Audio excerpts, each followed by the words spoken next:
G'day everyone, welcome again to our second instalment of Classic Coaches. Yesterday we had Shannon, which has gone up live. You can get that on our website now. But today we're talking to Simon Cron. So welcome, Simon. Thank you for joining us from Japan, mate. Thanks very much for having me, Greg. Great to be here. And for those that haven't come across me, my name's Greg Mumm. I'm the head of the New South Wales Positive Rugby Foundation. And Simon has got a great journey, which I'll get him to talk to a little bit more. But in Sydney, in Australia, was a head coach in North for 3 years, Australian under-20s head coach, and then went through as Waratahs assistant coach before now being head coach at Toyota Verblitz in Japan. What's the Verblitz, mate?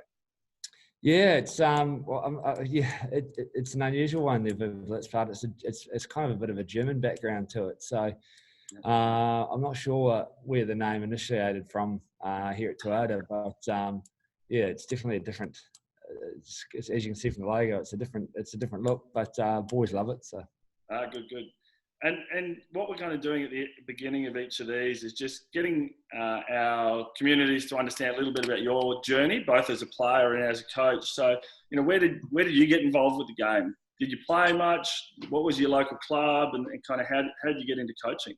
Yeah, I like most people, I probably started playing very early, like when I was 5.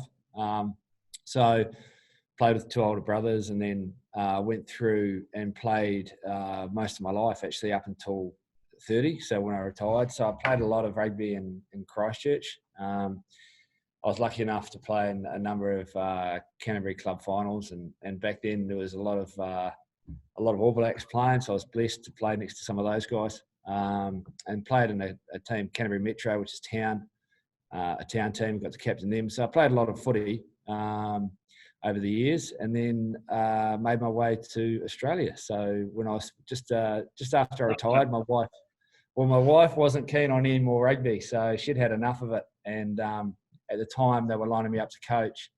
So she said that's not happening, and we went to live in Manly for a year, which turned into 14 years. And ultimately unsuccessful on her behalf. Yeah, well, that's right. Well, as I say to her, we're married because I played so much rugby, because it kept me nice and calm. So she enjoyed the calm Cron after playing rugby. So and then I stopped playing and ended up rolling into coaching in Sydney. So I stopped for a couple of years because of business and work, and then I think you just fall back into it. So I was lucky enough to start coaching at Norths and Sevens and Skills and 15s, and then went into head coach role. And yeah, it's like you mentioned, the rest is history. But yeah, I love coaching. And has there been a coach either as a player or on your coaching pathway that's had a particular impact on you? And kind of what was it that they did that kind of had such an impact?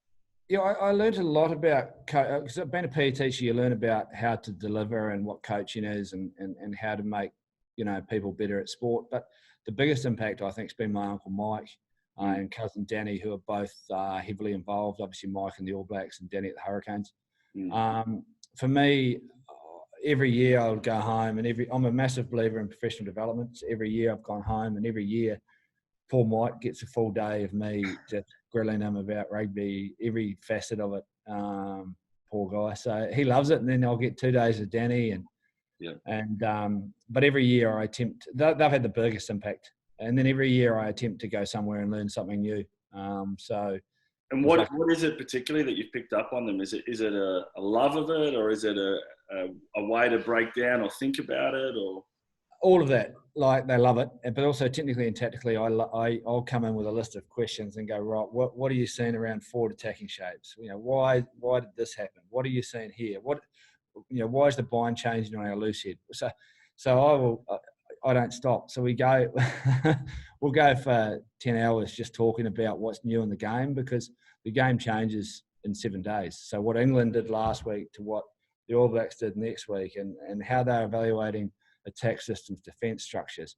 And then how you deliver that, and culturally how you change things. So I think you're always developing, and the two of them were my biggest influences. Yeah, awesome. What a pleasure having that to go home to, mate. I was very blessed and very lucky, because they obviously love to chat rugby, and I'm family Christmases are quite humorous. So, Yeah. so that was lucky. But then outside of that, I've been lucky enough to see a lot of other coaches too, watch them in different sports and learn as much as you can. And I still am. So even now, I'm planning on what the next professional development opportunity is to go and watch coaches. Great. Well, thanks for being a part of this, because obviously the big part of this project is to use the time that we've got to give as many coaches at home as much professional development as possible. So thanks again up front, mate. No, it's a pleasure. What we're going to do now is hand over to Cronny. He's going to talk us through key aspects of set piece. So I'll hand over to you, mate, if you want to share your screen, and I'll jump in with the odd question, but feel free to tell me to shut up if I'm getting... No, that's fine. What I'll do is I'll cover off a little bit on some lineouts to start with and some of the system stuff. And then I'll share some videos with you, Greg, that you can send to the coaches or put up. We've updated our systems here so that we're having some trouble getting them up, but I'll make that happen. Great. I've got your presentation now, mate, so it's all good. Okay, so just putting up here some key points that we focus on around line-out time. So I'll cover off on some set piece stuff. For me, there's 5 key areas that we focus on line-out time, and what I'll do is I'll go into some detail around those. First one, speed of movement, speed of jump. The biggest thing you got to realise around line-out time is that speed wins. You don't want to complicate the simple. I think what you've got to work out is how you can make your line out the fastest. And by that, what I mean is from the point you show your first physical cue, so your first movement, until you get the ball, you want everything to be really efficient, really smooth. To give you some idea, human reaction time is 0.25 of a second. So from when you show your first physical cue, so your first movement, the best in the world will only be 0.25 of a second behind you. Now what that does, that equates to about 20 centimetres in the air. So Brady Retallick, when we played him for the Waratahs, if one of our boys moved or triggered early, he would catch you. So he'd make up that 20 centimetres and then he'd take 20 centimetres off you in the air. So one of the biggest things for us is being able to understand that the most important thing for you is to get right in terms of speed of movement and speed of jump. So what I'll do is I'll just talk about that quickly. So we did a number of things at Waratahs and obviously here at Toyota and at 20s around making sure that we didn't lose that 0.25 of a second. So things like having your hands above your elbows, and I'll share some videos with you. Having hands above your elbows when you're sitting up in a line out, that alone allows you to be a lot quicker on your jump and your lift. So we, in defence and attack, would always have hands above elbows. And what that allows is when the person's in the air, instead of bringing your hands from your side up where you lose time, you're automatically straight into the lift. Same thing around the jumper. He's automatically going to be quicker to receive the ball. So I think the big mistake we make as coaches is when things aren't working for us, we have a tendency to try and complicate the simple. So if you watch test matches, sometimes you'll lose a couple of balls at line-out time. Next minute, you're seeing 3 slips, somebody sliding to the back. And all that means is that there's a lot more time for good defensive teams to read your movements. And then all of a sudden you lose the ball. So I think the big learning for me there is you're better to go simpler. So for example, straight ups, call straight up movements or one slip, and then you're able to win the ball a lot quicker. So we did a lot of work around the speed of our line out. So we did a lot of primer work, and I'll send through a video on what those look like. So all your primers. And every line out session, our players would do 3 minutes of primers. So little jumping off tile, we call it off a tile on a tile. So just straight up jumping up and down, lifting so that you've got a really explosive lift. And we'd prime for every session. So even before games, we'd have a 1.5-minute primer. So the boys are ready to lift and throw and jump. The mistake you make, and this is what I would have been doing when I played, and I'm sure you're the same, is your coach says to you, right, boys, let's go to lineouts. So you walk over to lineouts, 7 of you line up, hooker throws, and the ball goes over the top for the first one. And then the second one, it goes over the top. And then on the third one, you catch it and everyone claps and you're happy. But what you realise when you watch it is the hooker's dropped his throw by this much. And then you've caught it and everyone claps and is happy. But all you've done is you've accepted mediocrity. And the reason that the ball goes over the top for the first two is because your lift's not explosive enough or your jump's not explosive enough. So you've got to. The coach hasn't had a go at the hooker for throwing too high already. Yeah. Oh, the number of times, the hooker threw too high. No, mate, you didn't lift properly, or you're slow in your lift, or you're slow in your jump. So I think as a coach, you need to prime your athletes. So prime your line out, and I'll send through the primers so that they're ready to go at line out time. It's only 3 minutes, but you always do it. Then you run your line out, and then you've got to be able to step back and be able to see the whole line out and work out, okay, was it the jump? Was it the lift? Was it the hooker's timing? And then you can fix and correct from there. So on those primers, given that we've got a lot of coaches on here who'll be kind of sub-elite, you can really start those from any age as well, can't you? The sooner the better. The sooner the better, because you've got to realise it's habit forming. So you create really good habits around your jump. So even just being able to step jump, which is faster than jump. And I'll show you the difference in terms of a jump. So can you see me on the camera there if I bring it down? Yeah, it's good. I'm demonstrating. So I'll pull back here. So you see my I can sit down to your socks, mate. Okay, right. So there we are. I'll bring back. How's that? Full feet now, mate. Okay, good. So a jump. So when we talk about 0.25 of a second, you've got to realise 20 centimetres, it's very quick. So as soon as I move, if you watch here, you see my feet? Yep. So this is a step jump. This back foot comes to my front foot. It never leaves the ground. And then I'm off the ground. That's fast. Right? So just watch. That's fast. Now the difference and where you lose time is if you jump. So that's where both my feet leave the ground. So that is a jump. So as soon as I jump into my jump, I lose time. So when you're talking 0.25 of a second, you've got to make sure that your players aren't jumping. So we do a lot of step jump in our primer. So just something as simple as that saves you Brady Retallick taking your ball. Yeah. And like you said, from the age of, whatever age, the earlier the better around those habits. And you talk about, like I said to you before, about hands above elbows. This here, for a tight head prop who's at the back of a line out, means that he's this much quicker to lifting versus bringing his hands from his sides, bringing his hands up, and then he ends up throwing forward. Yep. So, my boys, the Tars, the boys in the forwards there, they would have got a hiding if they had their hands by their sides. So, and I look back on a couple of the boys like Kobe Kipper and Paddy Ryan, and they took a while to get used to that. So, for them it was a change. So, but it saves you time. And that's what lineouts are, time. And would you agree for a lot of younger coaches, you see, lifters grab the shorts from underneath with their palms up, and then the time that it takes them to rotate their wrists and turn around is all time, apart from the strength parts. But, that's something that you see a lot with younger players because it's easy, but the time that it takes to get into a good shape is costly. Yeah, and they're complicating the simple. The simple thing is your job in a line-out is to win the ball. The best way to win it is to be as fast as you can. So in terms of your movements and your jump and your lift. Now, the last third of your lift needs to be really explosive.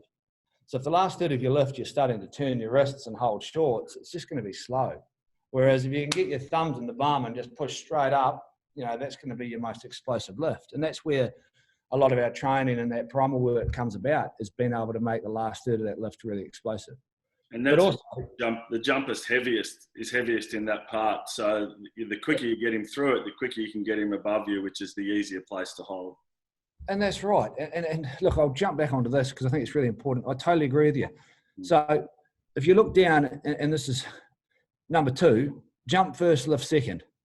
So, what you're talking about there, this is a really hard skill set to get used to. And even like I've got a number of South Africans here at Toyota, and we've been working a lot on jump lift. And what that means is, quite simply, you've got to get comfortable to jump before any lifters in here. So if you look at your line out, and this is a great thing for coaches to do, if you just stand back and have a watch, just have a look where the lifters are. So if the lifters are touching the jumper before he leaves the ground, that's slow. So they're already touching him, which means I'm able to mirror you and I'll beat you to lifting my guy because it's really easy. You want to be able to jump lift. So you've got to get your jumpers used to getting off the ground before they're touched. So we do a lot of work. Like again, I'll jump back. We do a lot of work on our guys getting off the ground early. So this step jump, so they'll step, jump, and the other lifters aren't even near them. So if you screenshot it, they're still a metre away or 2 feet away. And on average at Super Rugby, your back lifter doesn't actually get involved until you're 28 centimetres off the ground. And what that means is you are so much faster. So as a coach, and it's also a developing coach, what you want to do there is you want to get your jumpers used to just jumping by themselves. So they just jump with no lifters. And then get your lifters to slowly move further and further and further away. And then see how far away you can get and still get your lifter to the top of his jump, your jumper to the top of his jump. And then they suddenly start to get used to jumping before anyone touches them. So, you know, like I said before, 0.25 of a second, if my guys were touching our jumper, we lose the ball. Yeah. So Retallick's already jumped. So, and I use Retallick because I think he's best in the world. So he's already jumped. So at the Waratahs, for example, we had some beautiful jumpers who got used to jumping, and we'd clip it and I'll send it through for you to put up. Simo, Ned Hannigan, amazing. Jed Holloway, all of them were jump lift. So we all got off the ground, and then all of a sudden you'd see the lifter hit them on that last third. And if at Super Rugby you're arriving as a back lifter late, it's perfect, because instead of having to, well, and this is going to complicate it again, but instead of having an arm curl to push, all you do as a good lifter on the back is you just go bang, push. So that's where your explosion comes from. It's much faster to do a shoulder press than it is to do an arm curl shoulder press. And that's what you're talking about around that twisting of the hands. And yep. So to kind of summarize all of that, simplicity promotes speed. And then you've got to work out, okay, from the moment we show the first physical cue, we are only 0.25 of a second ahead. So now we need to make sure that we don't lose that. And you lose that by poor movement, like a jump, or you lose that by the guy not getting off the ground and the lifter's having to touch him before he jumps, or you lose that by just a poor technique. And you know, some guys, especially at a younger age, when they're line out jumping, they're trying to do the old gym test as high as they can. You know, they want to get as high as they can. Yeah. I only need you to get 28 centimeters off the ground, and then the lifters will take care of the rest. So, and it's another terminology we use, small tick, big tick. So a small tick is that step jump. So you've got a small tick. A big tick is when someone's trying to do a gym jump. So for example, here, if I'm trying to get as high as I can in the gym, I'll go down and jump. That's really slow. So this is quick. That's a small tick. This is slow, and it's a big tick. So we call them ticks because it's how much movement you've got just to get off the ground. So you want your team to have a small tick, and then you're fast. And like I said at the start, speed wins. Don't complicate it. In terms of the jump, how much impact does the jumper jumping straight up as opposed to into the front lifter or into the back lifter have for speed? Yeah, it's huge. I mean, we call it on a tile, off a tile. So you pretend there's a tile on the ground. No matter what movement you've done, you end up on the tile, and then you jump straight up off the tile. Our boys will jump slightly over the front lifter because he's often the start of your lift. But the mistake you make is people trying to chase the ball. So they see the ball and they try to jump towards it. And it's the same at line out time. It's the same with kickoff receipts. Then your lifters are stuffed because you're jumping away from them. What you want to be able to do is jump straight up, exactly like you said, off a tile, so you're straight up in the air. And then from there, your lifters can hold you, and then you can chase. So you go straight up off the ground, then you've got a nice strong core, and then I can chase over here. And your lifters can lock out and have no problem. The mistake is, exactly like you said, they go to jump from here, and they jump that way. And then as a lifter, you're gone. So off a tile, on a tile we use. So, you know, you probably hear I use a lot of cue words. So I can be standing at training as a coach, and I think it's really beneficial. And I can yell, you know, big tick, Simo. And he just goes, yep. Yeah. You can go step jump, Ned. Yep. So they just start to get used to those cue words themselves.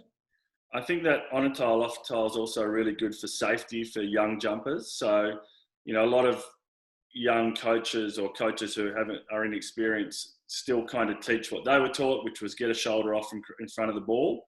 But now that lifting's involved, you know, quite often you see kids try to get forward and across and their lifters don't manage to hold them and they actually get dropped awkwardly.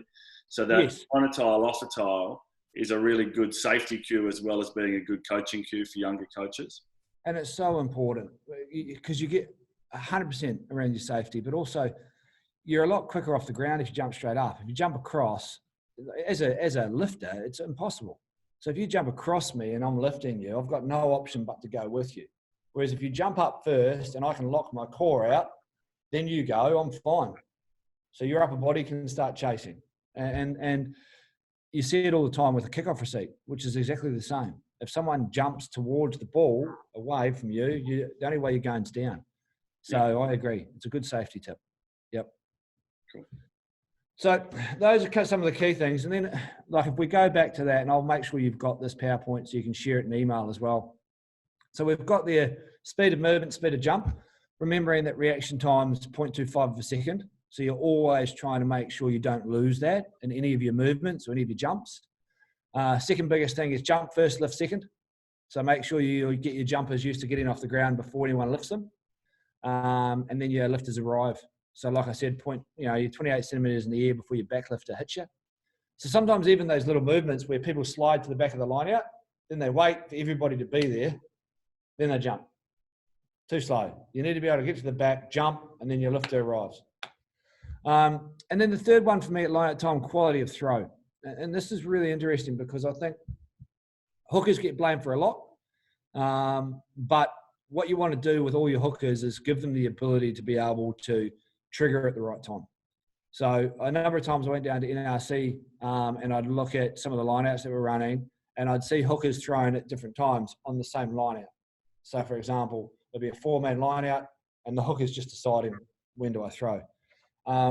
We did a lot of work around making sure all our hookers knew when to throw, and we call it your hooker trigger. So for example, if it's a front ball and it's what I call the first jumper number 1, then it's triggered by the jumper. He'll jump, I throw. Easy. Anything past that, we were ball triggers for straight ups. So the hooker would throw and then everyone would move. But then you've got movements. So if you've got a line out, for example, where somebody slides through and then they jump, the hooker needs to know when do I throw. So we did a lot of work around every one of our line outs. So for example, if it's a simple slip, as soon as he slips past the front lifter, that's your throw time. So then the hooker just has one focus point. If it's a slip to the back, the front lifter would be running past the other lock, and that's when you throw. So working out when your hookers throw allows really good quality and timing. So we did a lot of work on that. And I feel like sometimes people miss the fact that your hooker's got to know when he throws. Yep. And I had Tolu, Fitzy, slightly different throwers, but they just I made them test each other on their triggers, and I'd test them on their trigger because otherwise all of a sudden you're just guessing. And I tell you what you don't want to do is you don't want to be 5 meters from the try line down by 1 point guessing when you throw. Yeah.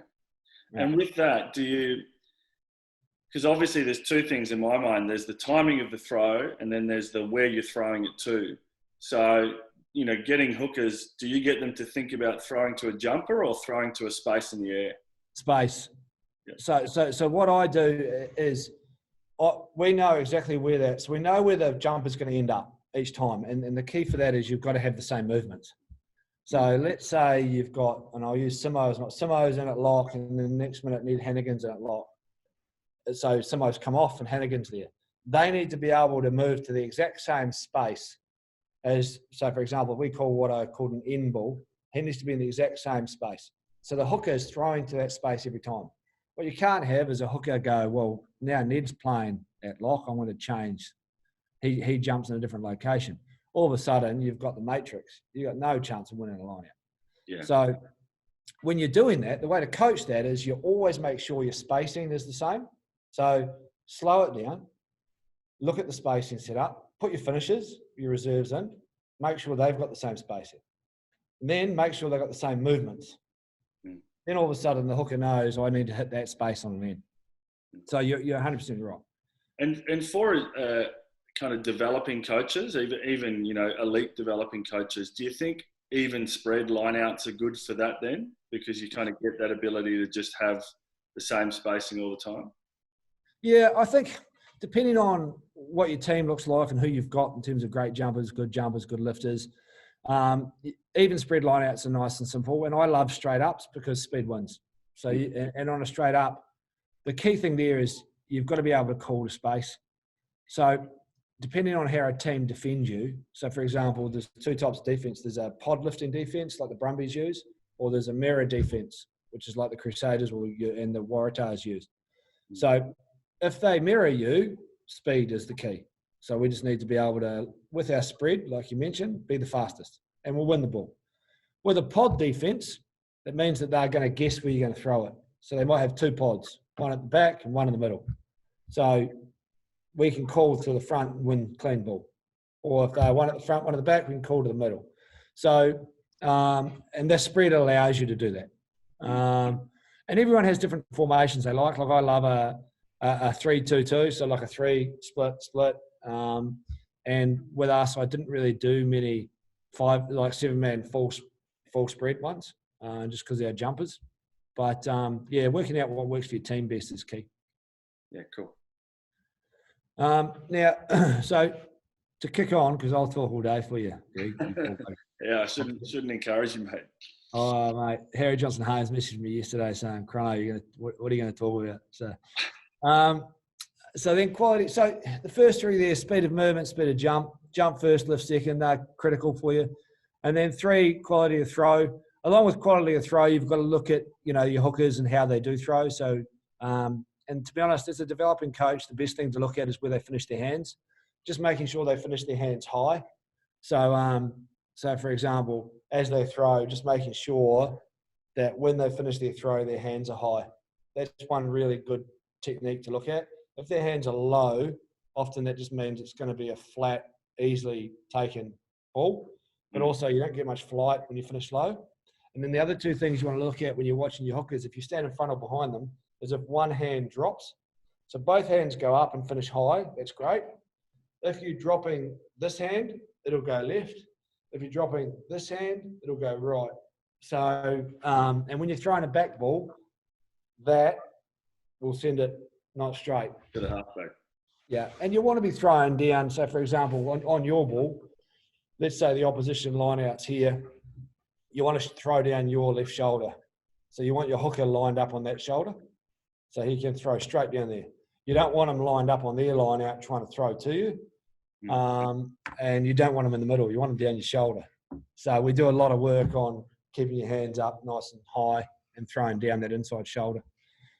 And depending on what level you're at, the best move is on your line out, make sure you've got a big gap. So come in, work on your setup. Get your loose head. We actually get our loose heads to stand on the mark. And then as the rest of the boys came in, they'd take one full step off. So we'd create a big gap. And on their ball, you want to go to the mark and then start coming across. Until the referee stops you, give them no room. Yeah, and that's one thing I've found that particularly younger players struggle. They want to get in the air and physically contest. What they don't realise is if they make the defence come across the tunnel, they're usually going to be 6 inches shorter than if they go straight up. Yeah, it's a no-brainer. And you're exactly right. Some people battle with it. Even here, I was like, fellas, come on. Because my guys were coming in and on their own ball, coming right next to the opposition. Now over here, we had RJ Snyman, who's as tall as this roof. So you do not want to be. We played against him for the Waratahs versus the Bulls. He's huge. So what you don't want to do is go and stand next to him. And our guys were walking in on our own ball and coming here. So you've got to go, okay, first and foremost, fellas, at any level of rugby. On your ball, big gap. On their ball, no gap. So until the referee stops you, close the gap on their ball and make it big on yours. So and that'll also give your hooker a little bit of leeway. Like there's nothing worse than the hooker getting a knot straight when you've just walked right across the channel and made it almost impossible for him. So it's just rugby brains, Greg. Yeah, 100%. So then jumping on to delivery. So people forget how important delivery is. And a lot of the time, especially in clubland and at super, you'll go to your units block and you'll split forwards backs. So the mistake there is you want your halfbacks in your line-out session because they're a massive part of your line-out. So what you want to do as a coach is you usually got 2 halfbacks, 3 halfbacks. Take one every line-out session and you can rotate them around. My policy on delivery is simple. So front and middle of the line-out is a 45 delivery.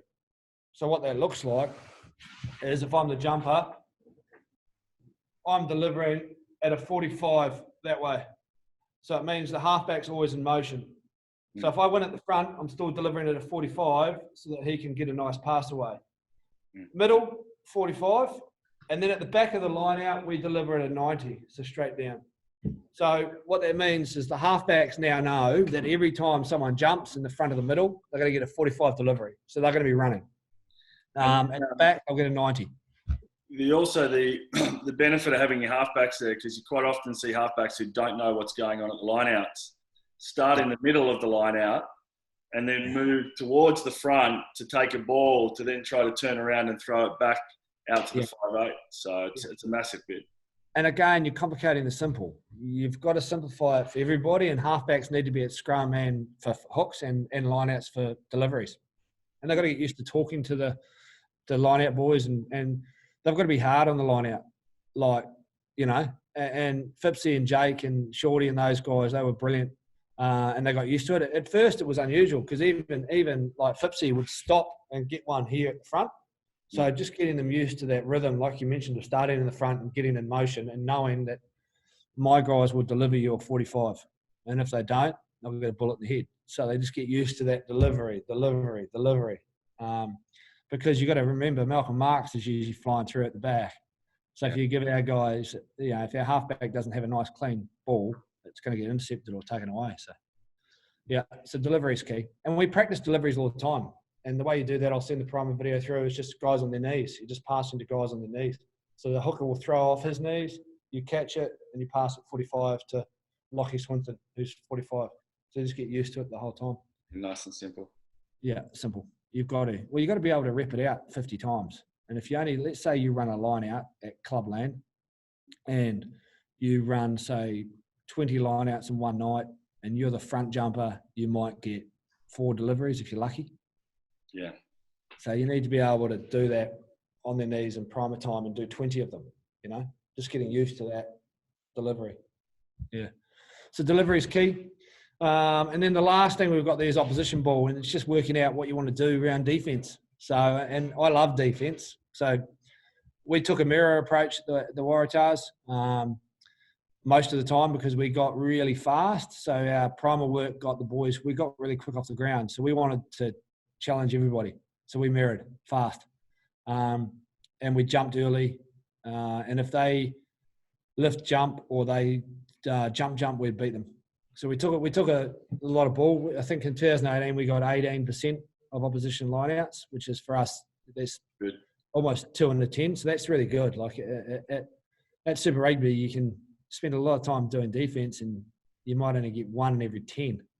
So you wonder, well, in my training time, is it worthwhile? But for us, the measurements were really important. So poor quality or top quality. So even if we got a hand to it and it bobbled, made such a difference. So you look at the Highlanders in the semi-final we played in Sydney, just being able to disrupt their source makes such a difference because they have quite good backs.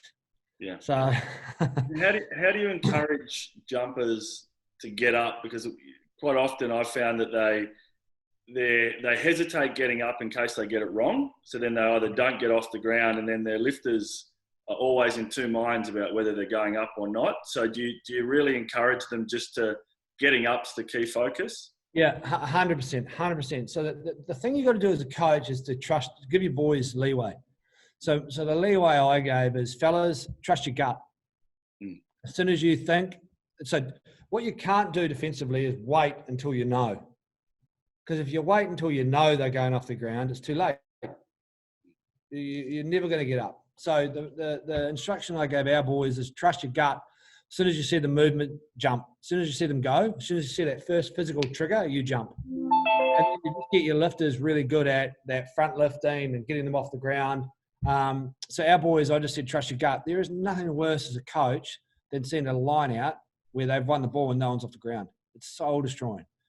So I wanted guys off the ground all the time. So at training, we were off the ground all the time. And that's where sometimes like a pod system like the Brumbies use makes it even easier. So you'd have Arnold and Carter and they're quite big boys, and they would just pod up and then they just watch the ball and they jump. As soon as the ball leaves the hooker's hands, they jump. So they're not even looking at you. The negative around the pod jumping is there's always space. So because they're potted, there's always somewhere there's room, and you just need to coach your line out to be able to call the space. Yep, and you're calling to where the two lifters' backs are against each other. That's right. Yeah, or they've left the front. Yeah. So you can take it somewhere. So those are the keys. And what I'll do is I'll send this through to you. So you've got these, and then on each page, I can't move down it. On each page, you've then got these are the key points for speed of movement for me, and you'll see there those blue ones that are highlighted with things that we covered in the session where I ran out last. So hands above elbows, step jump, small tick, all things I've covered here. Handcuffs in the blue there, that just means that the jumper has his wrists together so I yell out handcuffs. So for example, you'll see sometimes jumpers, when they jump, they try to bring their hands from the outside in. Yep. So you've got to be a magician, because you've got to time it so that you're now catching the ball that's coming this way. So by handcuffs, we just go, right, boys, that's handcuffs. So when you jump in, you've got handcuffs on, you just come straight up, and that's a lot easier for you to take the ball. Yep. So you'll see there, and then what I'll do is you've then got speed of jump, what we thought was really important, quality of throw, making sure your hooker knows the trigger, and then delivery, 45 front middle, halfbacks to make sure they're at every line out session. So I'd present this at the start of the year. And as you can see there, opposition ball in blue, the second one down, jump before you're 100% certain. Just trust your instincts. What's the worst thing that can happen, fellas? So giving them that confidence. And then trainings, we talk about peer feedback and never allowing poor technique. So making sure that we prime really well. And then here's an example of, for example, one of our lineouts. This is a Pippin lineout. We called it the Waratahs, which is a 3-2-2. And it just has, what our numbers were around call-in structures and straight ups. And then here's an example of triggers. So this is a color-coded trigger sheet. So, for example, if you have a look here, 6 was at the front of our lineout. So if it was a front ball, let's say it's a 5-4-6. If it's a front ball, it was triggered by the 6. If it was our second jumper jumping, it was triggered by the 3. He would turn and move. And then for our third jumper and our fourth jumper, that colour just means it's triggered by the hooker. He throws it. So we'd do that for every line out, every movement. Everybody knew what the triggers were. So, yeah, there's a heap there. So I'll send those through to you, mate, so that you can share those with the coaches. Yeah, fantastic. Thanks, mate. And before we let you go, there's just what we're trying to do is get some coaches to send in questions. So one of the questions we've got from Mike at St. Pius is, at set piece time, how do you make it fun? And can you make it fun, or do you have to worry about it? But considering quite often it's repetition, and are there ways that you can make it game-based or competitive to keep kids interested? Well, I think you've nailed it there. That's a great question. You've got to have fun. Otherwise, it becomes Groundhog Day, and we have some fun. And the way you have fun is you can have a little compete to win game. So we call them compete to win games. So, for example, like what you mentioned, at scrum time, line-out time, you can have little pod jumping fun. So you might go, right, put a red cone, a yellow cone, a green cone, and you're just in a pod of 3, jumper, 2 lifters. And the coach yells green, and they run to green, and they've got to get up, and they've got to jump off a tile, on a tile, and stay in the air for 3 seconds. Yellow, and you're just having fun, and they're racing, and you're counting who wins. So whenever you add competition, there's a bit of fun. But other ways is, for example, at the end of a line-out session, going, right, you're down by 1 point, you're 10 metres from the line, you've got to win this line-out to win the game. And the boys can't, and then you celebrate winning, like, you get up it, or if you lost it, boys, other teams go. And then you can go to the next stage if you want to have some real fun. And I did this with our boys a little bit. Is at the end of the session, let's say you've got 3 or 4 minutes, 5 minutes, you say, right, you've got 1 minute each to come up with your own line-out. I don't care what it is. So, Simo, your line-out's defending. Ned, your line-out's attacking. We'll give you a minute. So then they huddle up, and I saw one day, it was beautiful, where the front jumper went to the ground, lay on his side, rolled under the loose-head prop who jumped him, then lifted. So the defensive team just didn't even move, because and then you go, you know what? Why don't we use that in the game? So what it does is it gives the players. Forward to seeing that, mate, in one of your professional games, the prop roll on the ground and the line out. I so want to run it, but what it does is you'll find that your team will come up with a cool line out, and then you're like, well, why don't we use it? But also defensively, you know how I was saying before, trust your gut. Yeah. It makes your boys defend something they've never seen. So they suddenly have to defend, because a lot of the time they get used to their lineouts. So I think that's key. And then you can have a bit of fun around theming. Like I do a lot around theming, where the boys, we did Muhammad Ali 1 year, and you can have some real fun at the end of training with shadow boxing or, chanting. And that's where you finish the serious stuff, have a bit of fun before you leave the field. Yeah, nice. Awesome, mate. I'm conscious of your time and also just keeping it short for coaches. But that was awesome, mate, and appreciate you getting back and demoing as well, because that came up really good on the video, and I think made it really clear for coaches at home. So thanks for doing that and showing us your socks. Yeah, and, all the best for what's coming up in Japan next year. I know you've had a bit of a shut down at the moment from what you were saying before we started shooting, but hope it all comes up well for you. Well, on that, I appreciate it. I love anything I can do to help any of the coaches, feel free. I'll send through some clips too. Sports code's updated at the moment, so we've got to update our systems, and I'll send those through for you. There was a couple of Shoot Shield coaches that were going to fly in this month and jump in and to Toyota and have a watch. You're welcome anytime. I'm a big believer in any coaches who want to do development. I do it every year. It's an open door. So anytime. Thanks, mate. Great spirit, and thanks for helping us, and thanks for helping coaches while they're stuck at home. So a pleasure. Stay safe, everyone. Cheers, mate.